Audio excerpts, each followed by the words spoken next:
So, welcome back to my podcast. Today, I want to talk about overcoming the fear of the future. So, let's talk about something many of us silently wrestle with, and that is the fear of the future. With all that is happening in the world today, I mean, the wars, the tariffs, the political instability, the threats of economic recession, rising debt, increasing responsibilities, and all that, right? So much things going on in the world. So it is easier to feel a tightening in your chest. I mean, perhaps you've you've even woken up in the middle of the night, your heart pounding, wondering what will tomorrow bring, what will you do, or what will help you. I understand. The fear of the future thrives in uncertainty.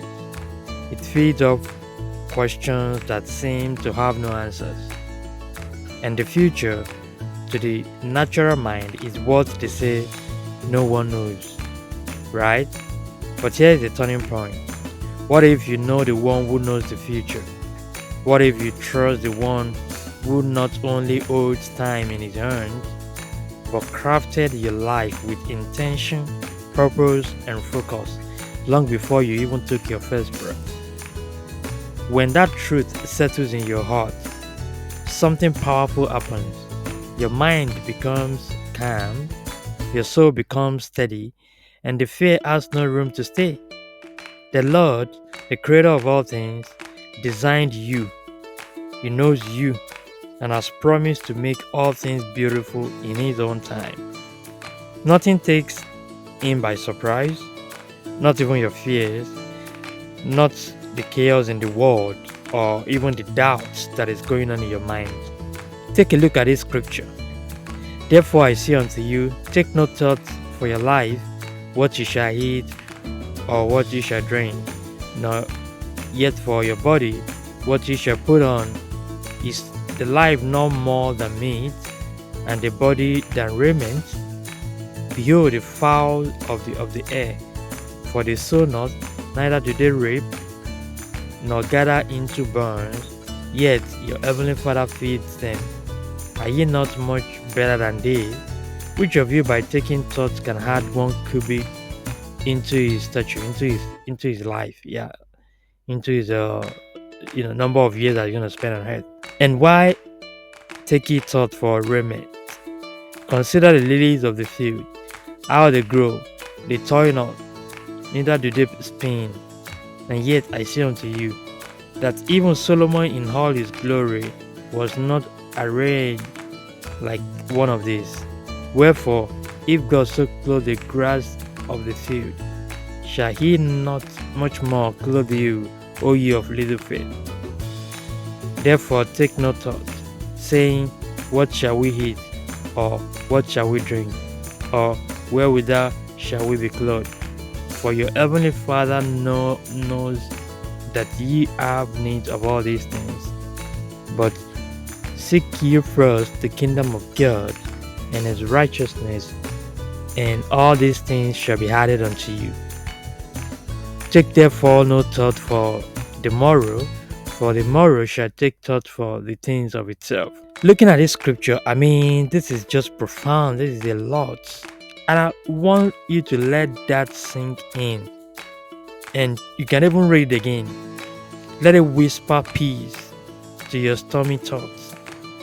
If God takes such delicate care of the birds and the flowers, creatures that hold no great value as you, how much more will He take care of you? But here is the secret.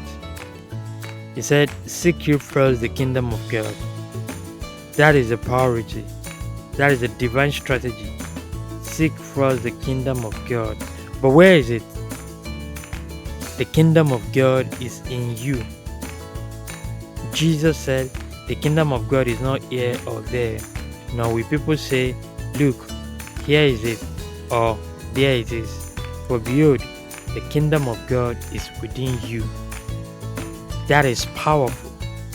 Everything you need to thrive, to navigate tomorrow, to overcome, to build, to rise, God has placed in you. the instruction, the wisdom, the strength, the resilience, the clarity, it's all inside. So tune into the voice within and tune out of the noise that is in the world. When you understand this, when you begin to draw direction from within instead of desperation from without, everything changes. The fear of the future no longer controls your narrative. Panic gives way to purpose. You stand strong, planted in faith, you become unshakable, unbreakable, and unstoppable. And then you don't you don't just survive the future, you shape it, you manifest the glory of God. So the question now is, how do you really start seeking the kingdom of God?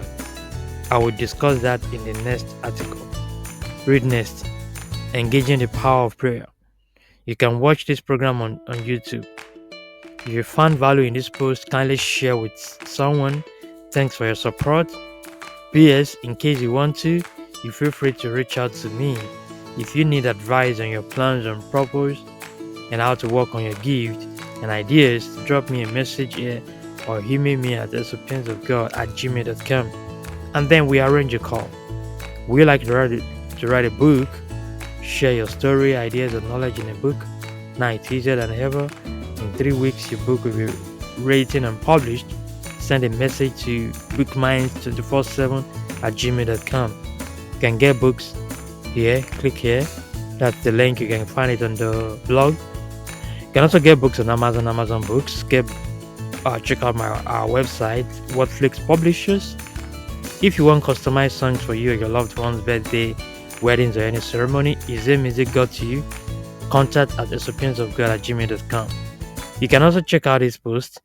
Number 1, supercharge your faith. 7 proven ways to transform your faith life. Number 2, making 2025 your best year yet. Number 3, Africa's nuclear weapon. Number 4, 9 ways to avoid distraction. Number 5, what to do when you're confused. Kindly drop your comments here, like and subscribe for more. Thanks so much for watching, and bye for now.